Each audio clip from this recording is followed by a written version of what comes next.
Glória a Deus. Irmãos, abra sua Bíblia comigo, no livro de Amós, no capítulo 8. Aleluia. Livro de Amós, lá no Antigo Testamento, os profetas chamados menores, né? Livro de Amós, no capítulo 8, lá no versículo 11. Bendito seja o Senhor pela sua vida. Amós, capítulo 8, versículo 11. Bendito seja o Senhor. Fala assim: eis que vem dias, diz o Senhor Deus, que enviarei fome sobre a terra, não de pão, nem sede de água, mas de ouvir as palavras do Senhor.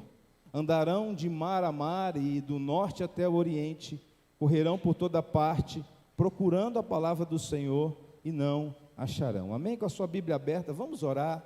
Jesus, com muito temor, nós estamos aqui para ouvir a Tua voz, para ouvir a Tua direção. Nosso coração tem sede, o nosso coração tem fome por aquilo que não vem dessa terra, mas vem dos céus. Nosso coração anseia não simplesmente uma filosofia e uma sabedoria humana, mas o nosso coração deseja e anseia ouvir a sua voz e ser tocado pelo Senhor, assim como aquele cego que foi curado. Enquanto os fariseus perguntavam para ele o que aconteceu, ele só sabia falar que o Senhor Jesus o curou, e ele não sabia mais explicar mais coisas. Que sejamos assim essa noite, que o nosso coração possa, atrair a Tua presença, e que o Senhor possa falar conosco, pelas misericórdias do Senhor, Pai, no nome do Senhor Jesus, no nome de Jesus, amém? Glória a Deus, irmãos. Esse texto que nós lemos, nos diz uma profecia, que, no meu entendimento, e pelo pouco que eu estudei, uma profecia dos últimos dias, onde fala que as pessoas terão sede, as pessoas terão fome, e esse nível de fome, esse nível de sede que Deus vai mandar sobre a terra, não é fome e sede de pão e de água, mas é o nível de fome e sede pela palavra viva que Deus tem. Eu acredito muito que, nós temos vivido isso de maneira, espetacular, esplendorosa, e Deus está enviando para a terra esse nível de fome. É interessante que a depravação social é um exemplo, é uma exposição de uma fome de uma sociedade. A depravação no sexo, a depravação das pessoas se aprofundando no pecado, é porque o vazio delas, a fome delas, a sede delas estão tão grande que elas não têm conseguido encontrar algo, e elas entram em níveis pesados de iniquidade e pecado, por não encontrarem a verdade. O que o texto nos diz é que o próprio Deus vai mandar sobre a terra essa sede, essa fome, e isso só pode ser saciado pela palavra de Deus. Isso só pode ser saciado, e ele fala que essa sede não é de coisas dessa terra, mas essa sede, ela vem de ouvir a palavra de Deus. Estivemos ontem ali, um mover tão gostoso, né, do Senhor ali na praça, ali no Monte Sinai. E quantos estavam ali conosco, ali na praça do Monte Sinai, amém? Glória a Deus. Irmãos, quantas pessoas ali próximas ouvindo, quantas pessoas ali, quantas crianças, né? E eu tive o privilégio de conversar com algumas pessoas que se achegaram. Irmãos, as pessoas estão com fome, indiferente da idade, indiferente da classe social, indiferente de se conhece ou não essa verdade, as pessoas, elas querem ouvir algo que pode mudar elas por dentro. As pessoas querem ouvir algo que pode transformar elas. Irmãos, e nós temos que tomar muito cuidado, que a mesma medida de fome e sede que temos vivido, é como se o mundo preparasse banquetes, o mundo preparasse, a cada dia que passa, mais propostas para roubar de nós essa fome e essa sede. Existe, um diário, existe uma agenda, um calendário, para fazer com que você seja seduzido por essa terra, e para que você possa perder essa fome e essa sede pelaquilo que é eterno. Não é essa a vontade de Deus. A vontade de Deus fala ali no livro de Eclesiastes, ali no capítulo 3, fala que Deus colocou em nós a eternidade. Essa eternidade nos fala de um buraco que só Deus pode preencher. Essa eternidade nos fala de um lugar que nós podemos tentar saciar com outras coisas, mas nós não vamos conseguir. Somente Deus pode tampar o buraco do nosso coração. Somente Ele pode preencher o vazio da nossa alma. Quantos creem nisso? Eu quero que você entenda essa noite, e o meu desejo, a minha oração é que você saia daqui, mais esfomeado pelaquilo que é eterno. Sabe, que nós possamos ser um povo que, sabe, que é saciado todo dia pelas coisas dos céus. Que não possamos nos contentar, irmãos, com a religião. Que não possamos nos contentar por vir um culto. Que não possamos nos contentar com simplesmente uma oração. Que não possamos nos contentar, sabe, com um versículo dia. Mas que possamos, sabe, buscar um nível mais profundo. E esse nível mais profundo só vai alcançar quem tem sede e quem tem fome. Existem níveis em Deus, existem propostas em Deus, existe, sabe, um lugar para mim, para você em Deus, e isso só pode ser preenchido pelo quanto eu e você temos sede pelaquilo que é eterno. Provérbios, no capítulo 27, 7, fala que a alma farta, ela pisa favo de mel. A alma que está farta, que tem abundância, que tem sobrando, que sabe, que se deleita, que tem, sabe, ela pisa em favo de mel.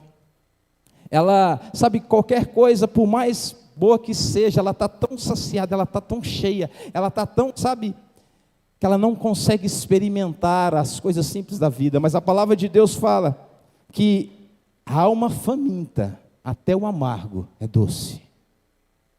Aquele que tem fome, tem sede, sabe, um Jesus eu te amo, ele chora. Está entendendo?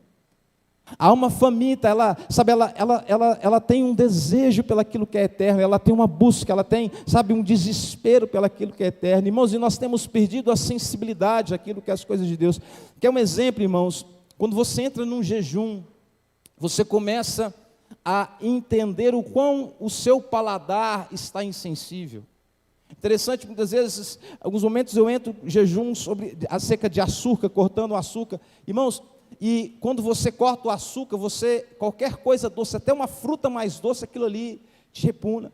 Aquilo ali, sabe, te dá aquele sentimento. Porque o jejum te leva a um lugar, não somente naquilo que é natural do alimento, de você conseguir perceber algumas coisas no seu paladar, mas ele te leva também a você entender algumas coisas no reino do Espírito muito maior, porque o jejum te leva a um lugar aonde você paralisa, né, a comer as coisas dos banquetes dessa terra, e você começa a entender algumas coisas celestiais.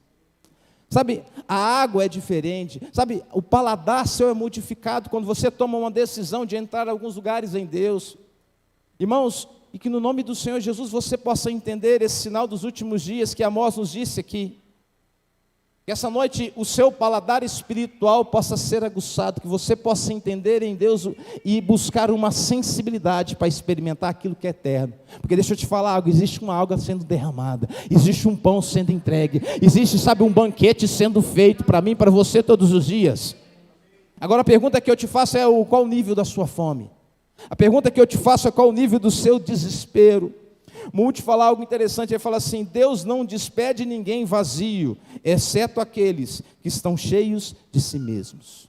Deus não despede ninguém vazio, exceto aqueles que estão cheios de si mesmo. Quando nós entendemos aquela parábola do semeador, é tão interessante que a palavra de Deus fala que o semeador, ele sai a lançar sementes. E é interessante que em cada situação, em cada local, em cada terra existe uma característica diferente. Por quê? A palavra, ela é a mesma, mas a fome e a sede do seu coração vai determinar se a sua semente, se essa palavra lançada sobre a sua vida, ela vai ser, sabe, sufocada por espinhos, ela vai ser perdida e pegada por passos, ela vai crescer de alguma maneira, mas ela não vai ter raízes. Depende do seu coração. E a terra do seu coração determinada pelo nível de fome e sede que você tem acerca de Deus. A pastora Luciana começou com algo interessante, falando de Davi. Ela começou com o Salmo 86, falando de Davi. E Davi, a palavra de Deus fala que ele era um homem segundo o coração de Deus. E a gente tem que olhar para Davi e olhar o coração dele. Você tem que ler o livro dos Salmos e tentar entender, sabe, como é que era o coração de Davi.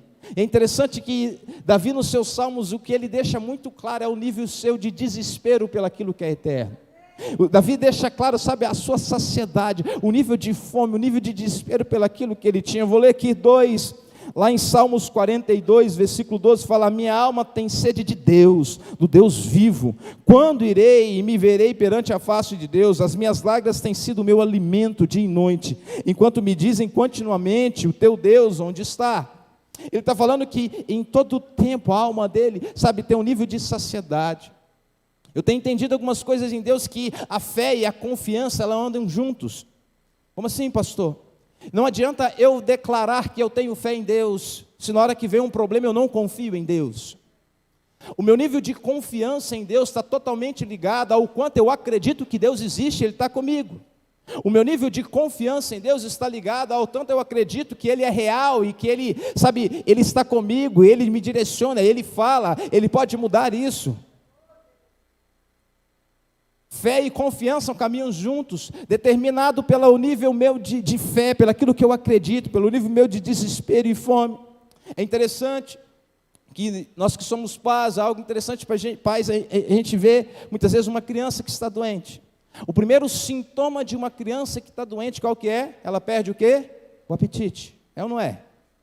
O primeiro sintoma de uma criança que a gente vê, você coloca ali, né, algo para ela comer, ela já não sente mais desejo pelaquela comida. E é interessante também que o primeiro sintoma, depois se você entra com algum tipo de medicação ou algo ali, o primeiro sintoma que ela está voltando a ter saúde, qual que é? Quando ela volta o quê? O apetite. Olha interessante. Então quer dizer que a fome é um sinal de saúde, e a falta de apetite também é um sinal que eu estou doente. Sabe, qual que é o nível de fome e sede que você tem tido pelas Escrituras? Qual o nível de fome e sede que você tem tido para ficar horas em oração ao seu Deus? Qual o nível de fome e sede que você tem, sabe, acerca daquilo que é eterno? A resposta que você me der está muito ligada ao nível de saúde espiritual que você está tendo para com Deus. Porque alguém que está sadio em Deus, alguém que está com o seu espírito remido, é alguém que é desesperado pelaquilo que é eterno. É alguém que, sabe, na agenda dele tem Deus, sabe, na rotina dele tem Deus, sabe, ele fica agoniado, sabe, não com a mensagem, não com uma rede social, mas ele fica agoniado quando ele fica sem tempo, sem orar, sem ter com a palavra. Você está entendendo? A sua saúde espiritual depende totalmente da sua fome para com Deus.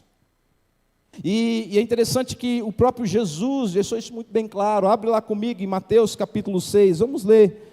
Quero ler dois textos aqui no livro de Mateus, Mateus capítulo 5, na verdade, onde fala das bem-aventuranças. Mateus capítulo 5.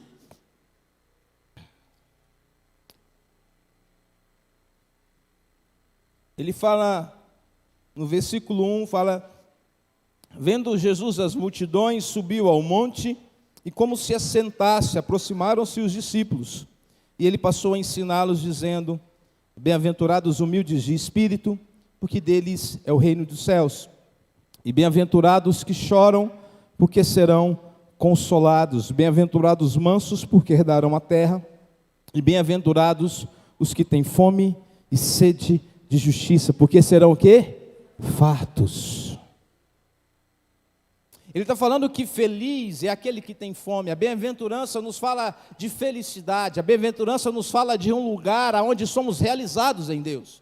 E ele está falando que uma dessas bem-aventuranças, uma dessas felicidades, é quando ele encontra no nosso coração uma fome pelaquilo que é eterno, uma fome pelaquilo que vem dele. E ele não somente ele traz essa felicidade, mas ele sempre traz também, sabe, uma herança, o galardão. Ele fala que aquele que tem fome e tem sede, esse vai ser farto. Sabe, esse vai receber, aquele que tem desejo, aquele que busca coisas do alto. Irmãos, eu não sei você, mas o quão bom é uma experiência quando a gente ora algo e Deus faz. Sabe, eu não sei se você, quantas experiências você tem acerca disso, no seu dia, na sua semana, irmãos, mas como é gostoso você ter uma oração respondida.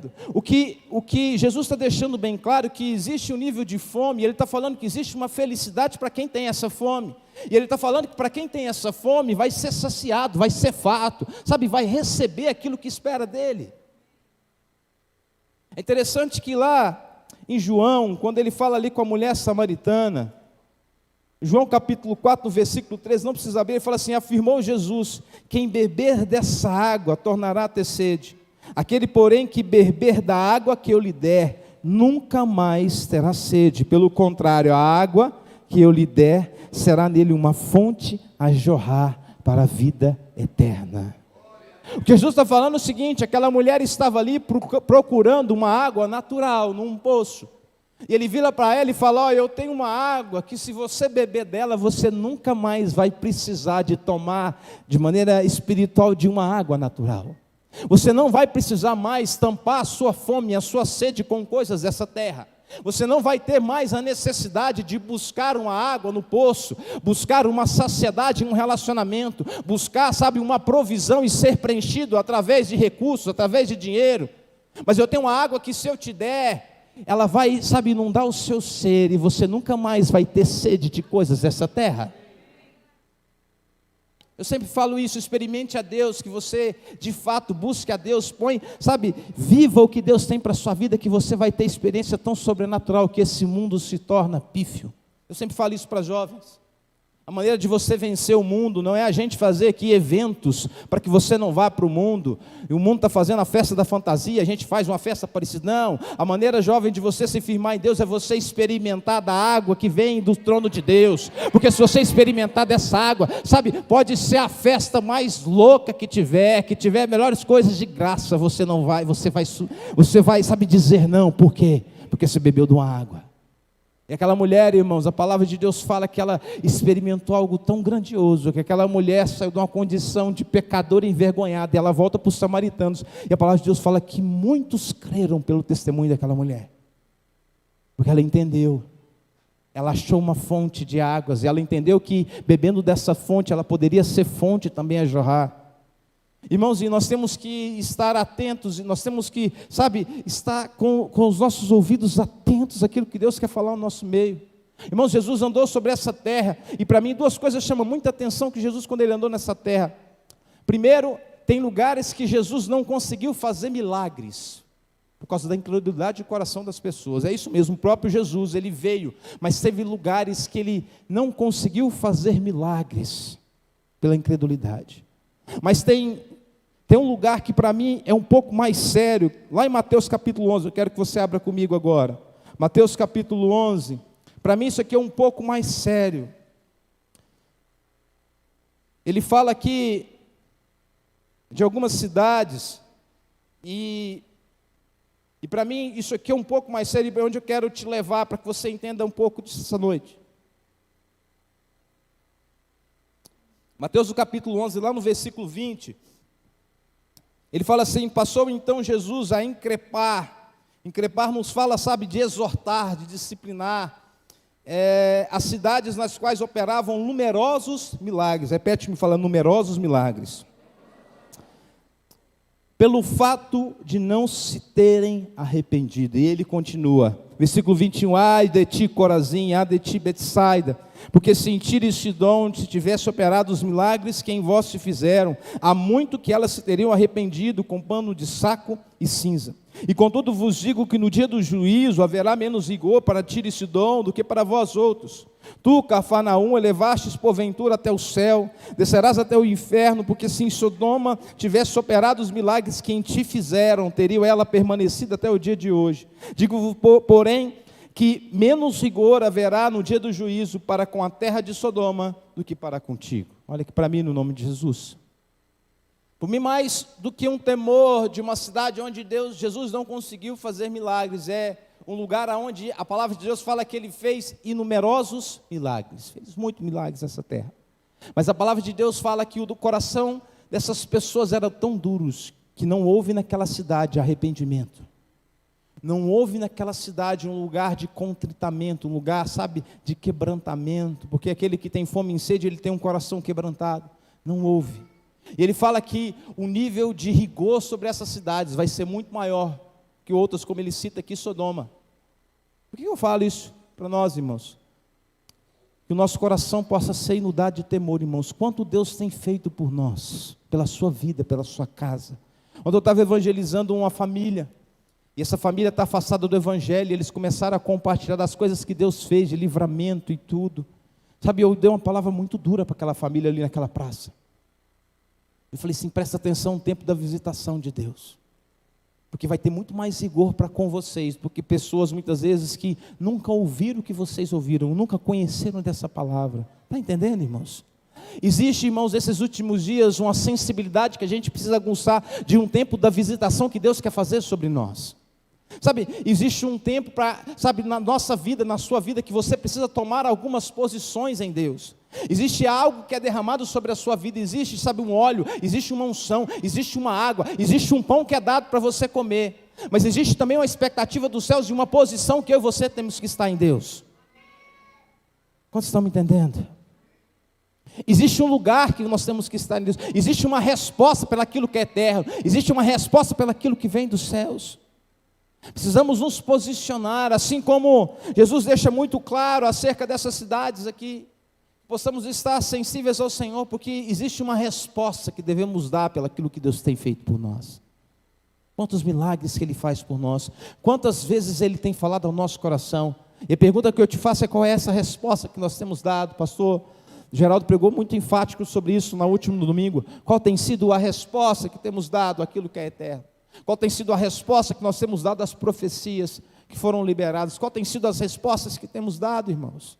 Sabe, isso nos fala de um lugar de fome e sede. Isso nos fala, sabe, de uma inquietude, sabe, de um inconformismo pelo nível que eu tenho vivido, pela vida que eu tenho vivido com Deus. E Jesus aqui está deixando de maneira muito clara: ai de ti, cuidado, porque eu tenho feito milagres no vosso meio, eu tenho liberado palavras no vosso meio, eu tenho falado isso muito com os pastores.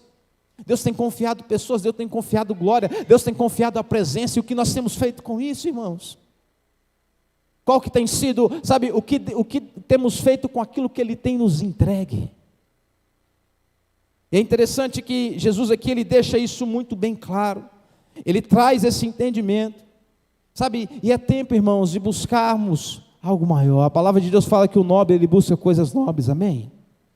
Eu quero ler com você 2 textos, lá em Isaías 55, esse texto também fala sobre isso, e aqui, é interessante, pensando e orando sobre isso, há um tempo atrás, eu acho que tem um ano atrás, eu escutei uma mensagem, eu não sei se é de alguém, mas o pregador falava assim que a moeda no reino de Deus é a fome. Aquilo eu peguei e comecei a olhar a Bíblia com essa ótica. Eu quero te trazer 2 textos para que a gente possa entender um pouco mais sobre isso. Isaías 51, versículo 1 fala: todos vós que tendes sede, vinde às águas, e vós, os que não tendes dinheiro, vinde, comprai e comei. Sim, vinde e comprai sem dinheiro e sem preço, vinho e leite. Versículo 2 fala: por que gastais o dinheiro naquilo que não é pão, e o vosso suor naquilo que não satisfaz? Ouvi-me atentamente, comei o que é bom, e vos deleitares com finos manjares. Inclinai os ouvidos e vinde a mim, ouvi, e a vossa alma viverá, porque convosco farei uma aliança perpétua, que consiste nas fiéis misericórdias prometidas a Davi. Eis que eu o dei por testemunho aos povos, como príncipe e governador dos povos. Amém? Olha que interessante que ele fala aqui. Ele está falando que, para que a gente possa contextualizar, existe um banquete que Deus preparou para mim, para você. Existe um lugar que Deus colocou, existe, sabe, coisas que Jesus comprou na cruz por nós. Ele está falando que isso está pronto, e Ele está mandando falar: vem aquele que tem sede, vem aquele que tem fome, mas vem sem o quê? Sem dinheiro. Ele está falando que, sabe, a moeda, para que a gente possa usufruir com aquilo que é eterno do reino, com aquilo que Jesus comprou na cruz, não está ligado a recursos naturais, mas está ligado a um desejo e um desespero interior pelo aquilo que vem dos céus. Está entendendo isso? Ele está falando para vir, ele está falando, e a exortação no versículo 10, que parece que não tem a ver, mas tem tudo a ver, ele fala assim: ei, apesar de vir sem dinheiro, por que você tem gastado o seu dinheiro? Por que você tem gastado essa fome? Por que você tem usado aquilo que é dentro de você que tem preço, para usufruir, para buscar aquilo que não é pão e aquilo que não satisfaz? Do mesmo jeito que Ele manda comer do banquete, para mim é uma resposta. Ele está falando: você que não vem, ou você que está, sabe, você está gastando o seu recurso, você está gastando a sua fome, você está gastando a sua sede com aquilo que é dessa terra, com aquilo que não satisfaz. E aí é um grande problema pela nossa falta de fome. Essa semana eu estava conversando com um jovem, e a gente conversando, e aconteceu algo no condomínio, e ele falou, você ficou sabendo lá? Eu falei, não fiquei sabendo depois. Ele falou, por quê? Porque eu não estou no grupo do condomínio. Por que você não está no grupo? Não é porque eu tenho tanto grupo, e eu prefiro isentar de alguns grupos. Porque, irmãos, se tem algo que nós precisamos entender, que Satanás tem nos roubado, é acerca do nosso tempo. Sabe, eu tenho tentado aos finais de semana estar o mais desconectado desse aparelho aqui. Muitas vezes alguns pastores tentam falar comigo, sabe? Por quê, irmãos? Porque isso aqui nos rouba atenção, nos rouba foco, nos rouba preocupação, enche a nossa cabeça de ansiedade. Isso aqui, irmãos, existe aqui algoritmos muito mais inteligentes que nós aqui, pensando em todo o tempo quanto te deixar mais conectado a esse aparelho.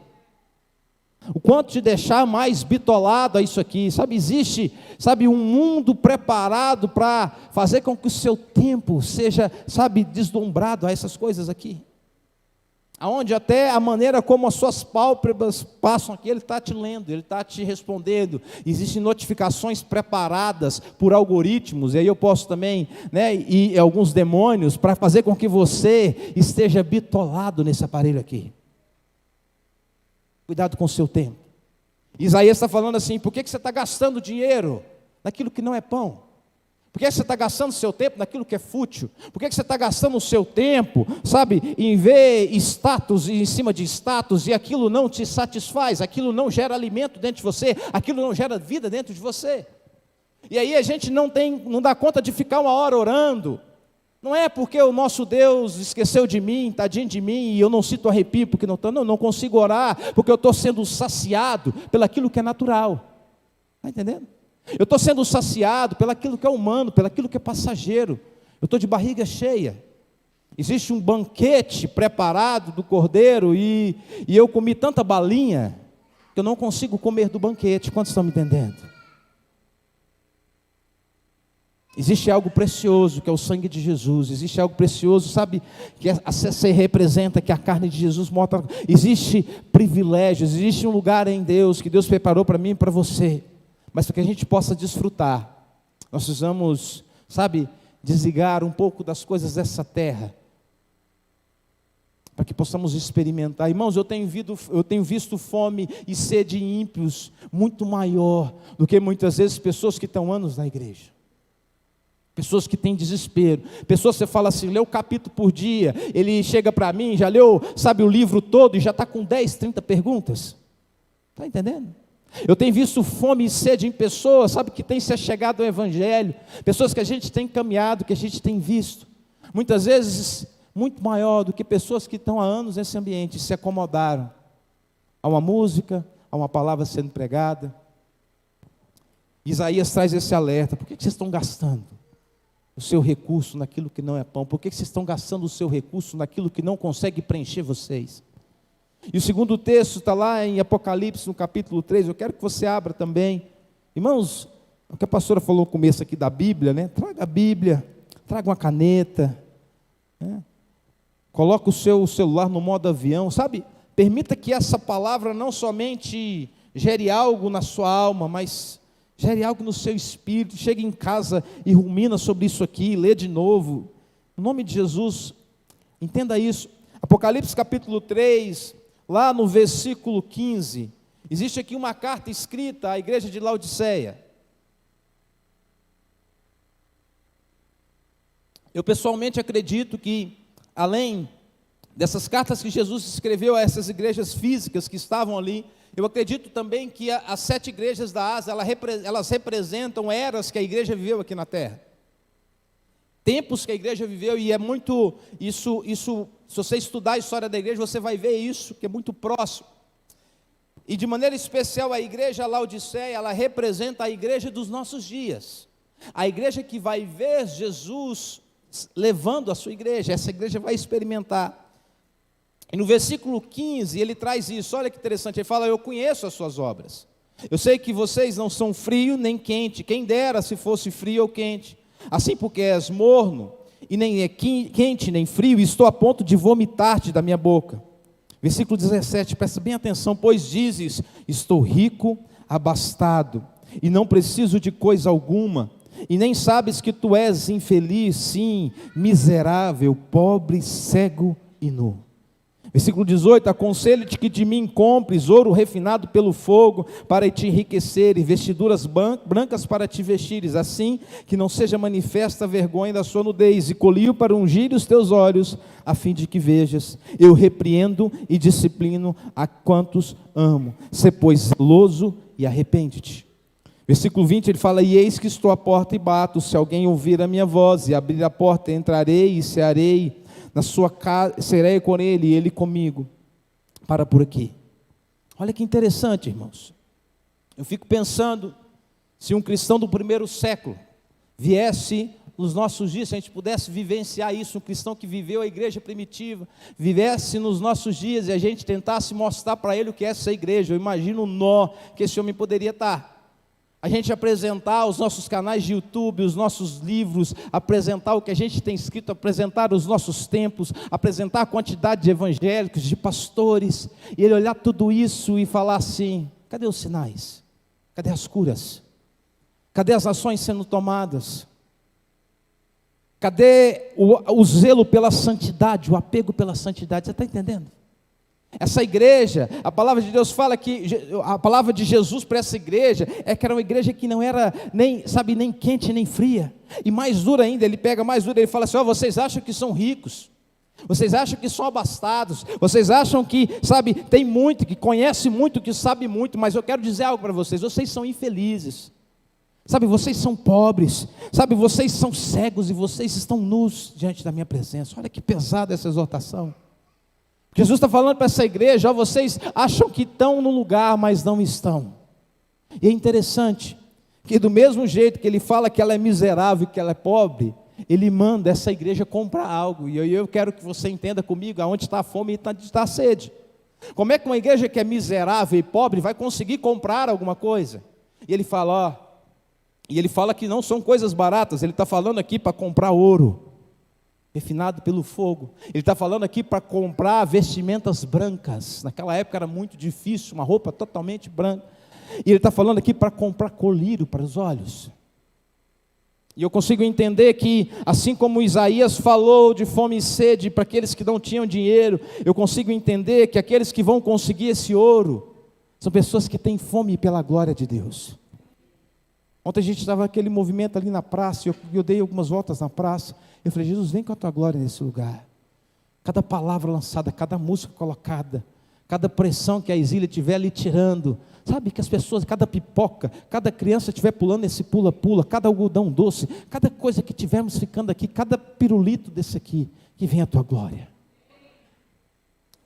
Ele está falando que ele aconselha dessa igreja que ela compre ouro, que ela busque a glória do Senhor, que ela busque a presença de Deus, que ela busque, estar com Deus. Irmãos, se não for a presença de Deus na sua vida, essa vida ela é passageira. Por mais que você viva uma religião, se não for a glória de Deus na sua casa, ela é passageira. A palavra de Deus fala que em vão trabalha, se não for Deus que cuidar das nossas casas, em vão é a sentinela, se não for Ele que vigia a nossa casa, em vão, se não for a glória de Deus sobre as nossas casas, irmãos, o mais que você tenta blindar os seus filhos das coisas desse mundo, é em vão, se não for a glória de Deus no seu casamento, se não for a glória de Deus na sua casa, no seu ministério, naquilo que você faz, tudo é em vão. Ele está falando para essa igreja, ei, compra de mim essa glória, paga um preço, busca essa glória que vem dos céus. Ele está falando para essa igreja comprar colírio. Ele está falando dessa igreja comprar algo que vem do Senhor para que possa enxergar algo com a ótica de Deus. E ele está falando para essa igreja comprar vestes brancas, buscar um nível de santidade. Um nível, de santidade que não está ligado ao padrão moral dos nossos dias. Existe um nível de santidade pelo qual Deus tem para nós, que não está simplesmente ligado a ser uma boa pessoa nessa terra, não está ligado a isso.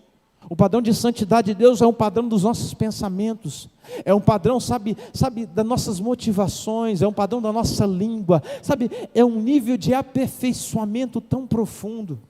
Eu tenho entendido, ali em Hebreus, quando fala que Jesus ele foi aperfeiçoado pelo sofrimento, através da obediência. Irmãos, existe um nível de aperfeiçoamento, de uma santidade, de um padrão de santidade para mim e para você muito maior. Muito maior. Eu tenho buscado em Deus, aonde na minha vida ainda eu tenho sido repreensível. A palavra do Senhor fala que nós temos um lugar de ser irrepreensível. Eu quero alcançar esse lugar. Quantos estão entendendo? É o nível de fome acerca da glória. É o nível de fome acerca da nossa visão espiritual, daquilo que Deus é e daquilo que Deus não é, aonde Deus está e aonde Deus não está. E é o nível de fome e sede por um padrão de santidade pelo qual Ele está. E Ele fala para essa igreja: busca, compra, tenha fome dessas coisas.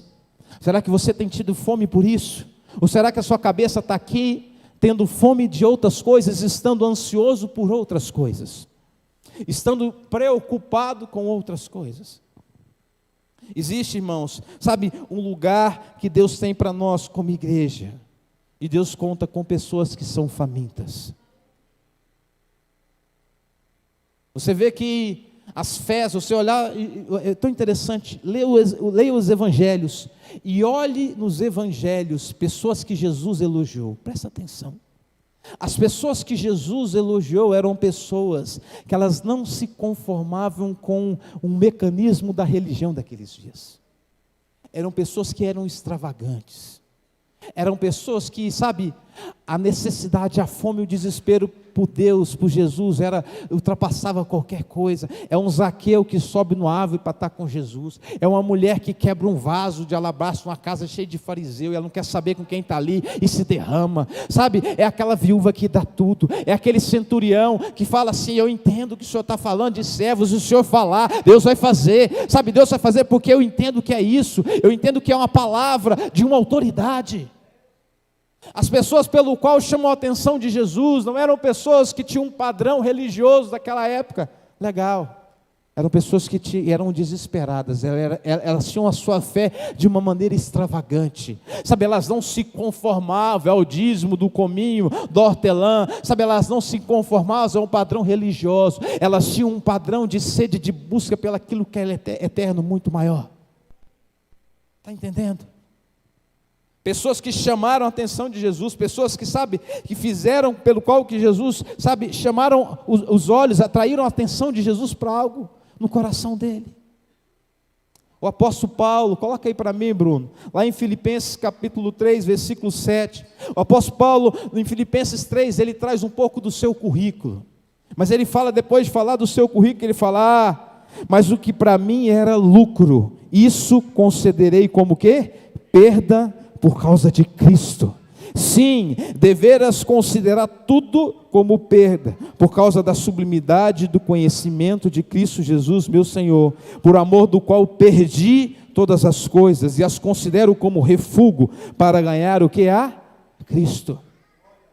O apóstolo Paulo pega todo o seu conhecimento, todo o seu, sabe, toda a sua hierarquia que ele tinha ali, tudo aquilo que ele tinha construído a sua vida toda, e ele fala: eu considero isso tudo como perda, em troca de conhecer a Cristo. Pessoas que são famintas por Deus, são pessoas que pegam tudo aquilo que é de bom, tudo aquilo que ele tem, sabe na sua carreira, e considera como refúgio, como o apóstolo Paulo, está disposto a perder tudo por causa do Evangelho, está disposto a trocar tudo. A palavra de Deus fala, Jesus falando acerca do reino, ele fala que o reino de Deus é semelhante àquele homem que procura pérolas, e ele encontra uma pérola de valor, e ele vende tudo que tem, por causa dessa pérola de valor. Está entendendo? Ele considera também um homem que procura campos, e ele fala que encontra um campo onde tinha ali um tesouro escondido, e ele vende tudo o que tem por causa desse tesouro. A pergunta que eu te faço bem direta, mas entenda isso no seu espírito, não a minha vida, mas no espírito: o que você está disposto a perder por conhecer a Cristo? O que você está disposto a abrir mão por conhecer a Cristo?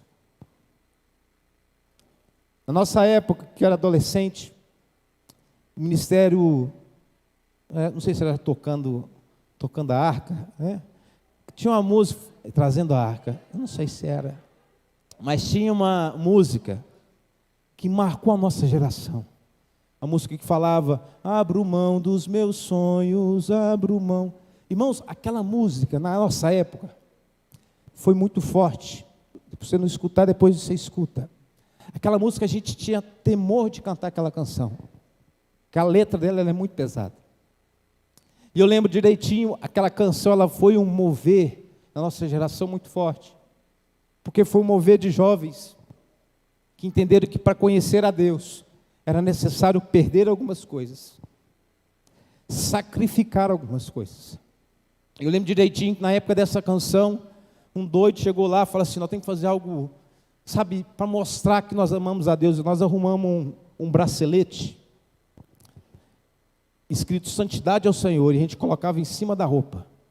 E a gente determinou, não lembro se era um mês, um tempo, lembro que a gente determinou um tempo longo, e a gente andava com esse bracelete para cima e para baixo, Santidade ao Senhor. E o povo falava, uns loucos, na escola, na faculdade, você imagina o que se falava disso. Mas sabe, aquilo ali era uma resposta de perder, sabe, a reputação por causa de Cristo. E a pergunta que eu te faço é essa: o que você está disposto a perder por amor a Cristo, por conhecer a Cristo? Até que nível até que nível a sua fome vai? Até que nível existe uma doideira no seu coração, uma loucura na sua alma, para que você seja tido como doido para essa terra, para conhecer a Deus? Deus não está em busca de pessoas normais, que querem viver a vida para si.